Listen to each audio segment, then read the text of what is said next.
เวลาฝนตกในกะโอ้ยพี่น้องเอ้ยตกอีหลีรอเวลาฝนบ่ตกในกะบ่ตกเนาะโอ้ทางนั้นจะเป็นน้ำอันท่วมเลยพี่น้องข้างใต้พุ่นเนาะมันเป็นแบบว่าบุงห่วยพี่น้องและการน้ำมันอังมันไล่จะไล่ไปบ่ไรเลยว่าง่ายๆเนาะโอ้พี่น้องเอ้ยวันนี้กับผ้าพี่ๆน้องๆมาเบิ่งบรรยากาศน้ำท่วมพี่น้องเดือน6เนาะเดือน6ต่อเดือน7พี่น้องบนนาเสือว่าน้ำสิท่วมตอนนี้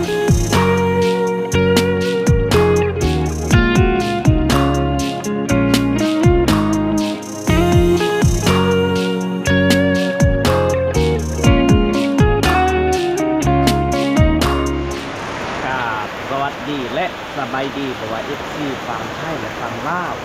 บัวพ่อแม่อยู่เมืองหนองเมืองนากะยินดีต้อนรับเข้าสู่ช่องบ่าวสัญญาเป็นเก่าเป็นเคยอีกแล้วพี่น้องเอ้ยก็คือมื้อนี้บ่าวสัญญาว่าสิขึ้นบ้านน้องเบ้ยพี่น้องเนาะหลังจากเมื่อวานนี่เมื่อคืนนี่พี่น้องให้บ่าวลาถือเป็ดไปให้แม่น้องเบ้ยเนาะและบ่าวสัญญาก็ไปหาซื้อไก่ให้น้องเบ้ยก็ได้เป็ดเทียมห้อยและพี่น้องจำนวน4โต๊ะเนาะแต่ว่าเฮาว่าสิขึ้นเมื่อวานนี่กับฝนตกพี่น้องไว้ฝนตกแบบว่าป้อยๆเนาะแต่เลยว่าคนทางมันเผลอบ่จะขึ้นพี่น้องเนาะว่าสิขึ้นมื้อนี้พี่น้องบัดสุดท้ายเนาะป๊อดโธ่พี่น้องเอ้ยขึ้นบ่ได้เลยลำบากพี่น้องเอ้ยเฮาจะขึ้นบ้านน้องเบ้ยบ่ได้เนาะเพราะว่าฝนตกต่อเนื่องแต่เมื่อวานนี่จนหอดมื้อนี้พี่น้องเนาะน้ำก็จะลายต่ำทงไห้ทงหน้าก็แถวอันทางใต้จะท่วมเมื่อไหร่พี่น้องเนาะบ่าวสัญญาก็เลยว่าเดินทางลำบากขึ้นบ้านน้องเบ้ยเฮาก็จะได้พักผ่อนก่อนพี่น้องเนาะจักมือสองมือเพราะว่ายานำท่วมบ้านบ่าวสัญญาแล้วมันสิยากมันงัวน้ำควายพี่น้องเนาะอีกอย่างกาเมียอยู่กับลูก2 คนกันที่จะลำบากพี่น้องเอ้ยโทษพี่น้องเอ้ยอันตรายขนาดฝนตกเนาะงัวกับของเข้าห่มไม่ละเข้าห่ม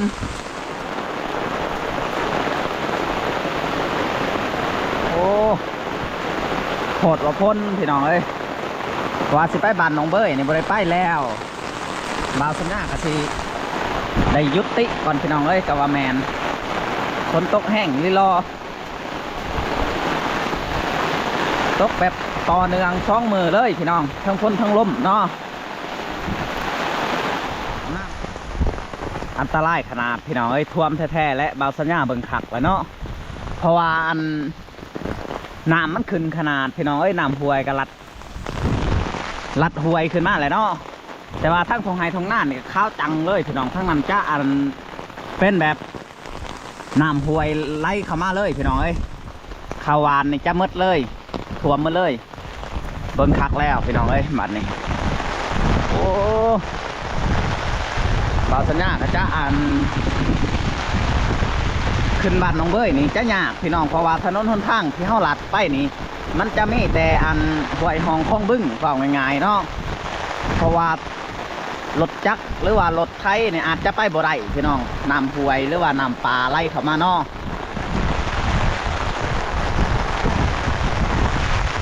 ป๊อดโทษพี่น้องเอ้ยปวดตัวน้ำทุกข้างบ้านบ่าวสัญญาผู้ชี้ท่วมเมื่อไหร่มันไหลเข้ามาเลยพี่น้องเอ้ยคันตกอีกแบบ10ต่อเนื่องประมาณว่ามืออื่นพี่น้องเนาะอาจจะท่วมเลยน้ำมันบ่ไหลเลยพี่น้องว่าง่ายๆเนาะโคตรโถยเลยป๊อดโถตะไลพี่น้องไอ้แบบนี้อันนี้จะเป็นน้ำห้วยพี่น้องไล่เข้ามาเนี่ยจะเป็นน้ำห้วยเด้อมันไล่เข้ามาเด้อแถวให้นุ่งให้หน้าป๊อดโถพี่น้องเอ้ยกระดักกระดอยเลยเนาะน้ำห้วยไล่เข้ามาแล้วพี่น้องเอ้ยโทรหาอันทีมงานอยู่ทั้งบ้านไอ้แก้วพี่น้องเพิ่นกว่าอยู่พุ่นกับพ้นตกนักเส้นเดียวกันเพราะว่าแต่บ้านบ่าวสัญญาหาผลกับ48 กิโลเนาะพ้นมันกะจะถั่วทึงพี่น้องอีกอย่างกะพายุเข้ากะว่าแมนพี่น้องเอ้ยเฮาก็สิได้ยุติก่อนประมาณ2-3 มื้อพี่น้องเนาะเพราะว่า ทั้งผู้ใหญ่เพิ่นกาอยากเห็นเนาะพี่น้องหรือว่า FC ก็อยากเห็นไอ้แก้วและน้องเบ้ยเนาะจากได้ก็ขอโทษขออภัยพี่น้องบ่าวสัญญาบ่ได้เดินทางไปเนาะเพราะว่าอันเดินทางบ่ได้ตามสภาพอากาศหรือว่าฤดูฝนพี่น้องเนาะมันจะตกแห้งอีกอย่างทั้งบ้านบ่าวสัญญานี่ก็มันจะเป็นอันว่าง่ายพี่น้องเนาะเป็นบุงเนาะมันอยู่ไกลแถวลำเซ่พี่น้องเซ่สังซ้อยเนาะ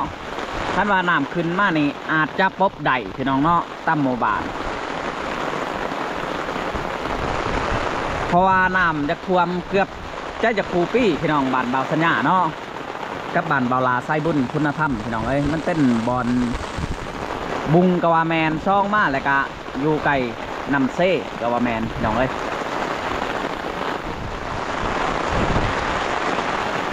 อันนั้นจะเป็นเพื่อนชั้นของบ่าวสัญญาเนาะพี่น้องเนาะแต่ว่านี่จะเป็นทงไฮทงหน้าโอ้พี่น้องเอ้ยพอผมมีงูยังเด้เนาะอันตรายขนาดแบบนี้พี่น้องเดินทางลำบากในการไปการมาเนาะการเฮาอยากขึ้นไปพี่น้องเนาะเพราะว่าเฮาต้องได้ลงมาอีกเพราะว่ายันอันน้ำท่วมกะว่าแมนพี่น้องมันจะลำบากเนาะว้าวโธ่พี่น้องเอ้ยที่ท่วมคักๆแล้วบ้านนี้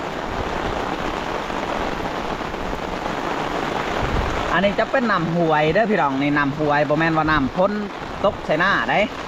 เพราะว่าน้ำพ้นตกใส่หน้านี่กะมีส่วนอยู่พี่น้องแต่บ่หลายเนาะแต่ว่ามีส่วนห่วมไล่ก็คือน้ำแต่ห้วยไล่เข้ามาพี่น้องเอ้ยมันไล่เข้ามาเนาะโอ้โธ่ขนาดเสียเมื่อไหร่พี่น้องเอ้ยบอลท่วมกระท่วมเมื่อเนาะ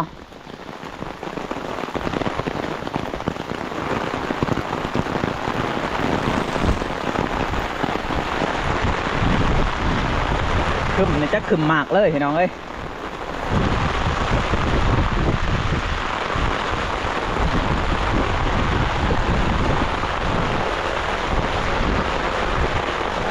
เวลาฝนตกในกะโอ้ยพี่น้องเอ้ยตกอีลีรอ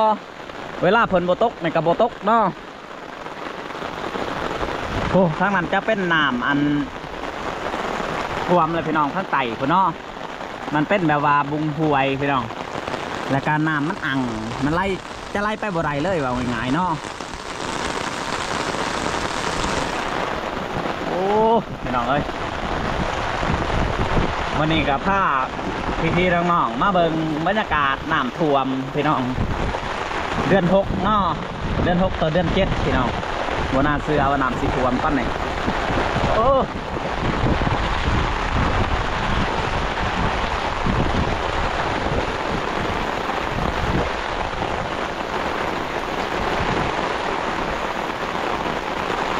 ตะไลขนาดพี่น้องเอ้ยอันนั้นจะเป็นข้าวหวานพี่น้องข้าวหวานของชาวบ้านเนาะข้าวหวานของชาวบ้าน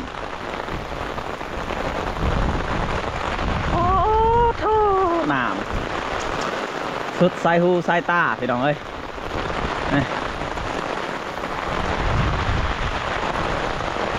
โอ้มีป้าขึ้นเชยพี่น้องโอ้โธ่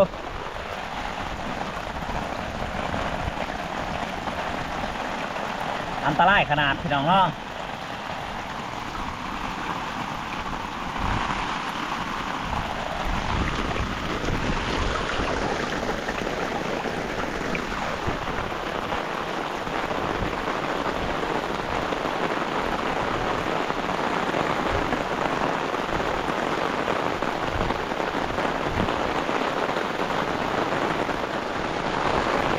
ข้างหน้านี่ก็จะเป็นหมู่บ้านพี่น้องเนาะ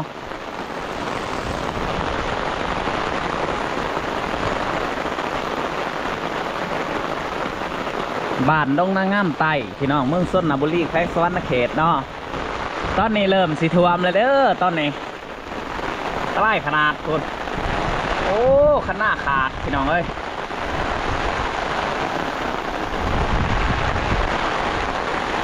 เห็ดยังบ่ไรเนาะเพราะว่าเขาอัดกะมันก็จะขาดคือเก่าพี่น้องว้าพี่น้องเอ้ย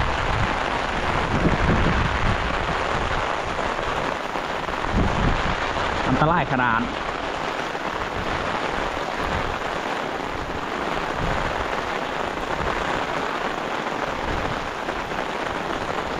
อันนี้จะเป็นน้ำไหล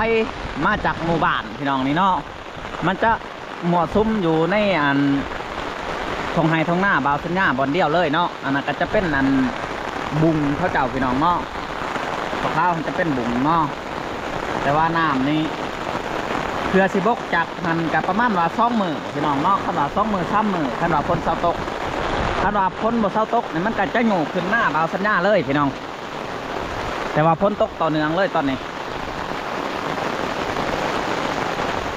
อันตรายขนาดพี่น้องเลยโอ้โธ่พี่น้องเลย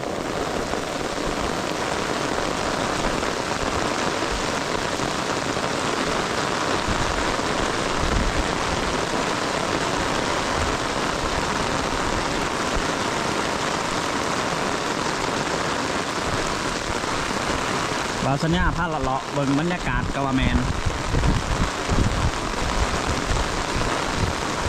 ที่แรกว่าสิขึ้นแต่เมื่อวานนี่พี่น้องแต่ว่าพ้นตกอยู่แต่ว่ามันบ่แห้งปั้นนี่เนาะบาวสัญญาก็เลยยุติว่าสิขึ้นมื้อนี้สิเอาไก่ขึ้นยันไก่เน่าพี่น้องกะว่าแมน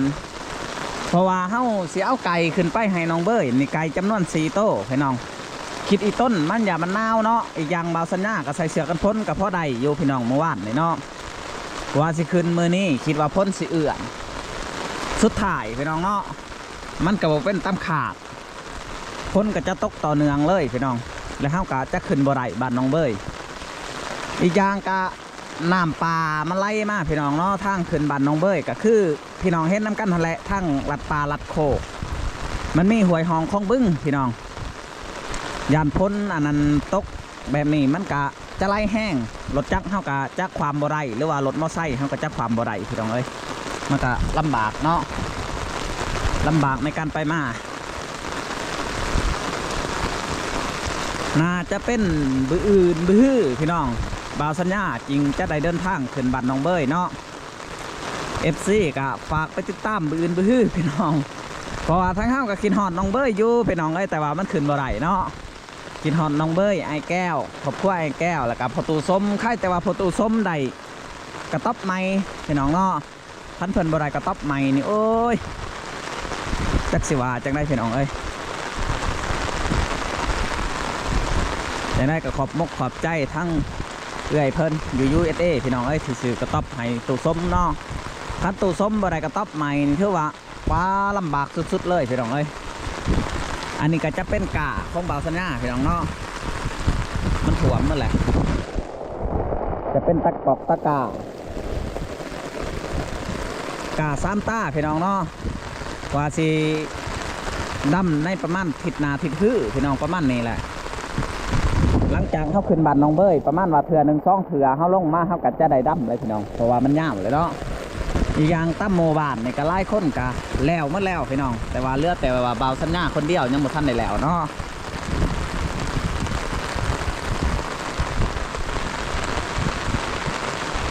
โอ้แบบนี้บ่ไหวพี่น้องเอ้าน้ำมาแต่ไซนี่โอ้โธ่น้ำออกบ่อพี่น้องน้ำออกบ่อสมองไงแท้นี่ฮะโอ้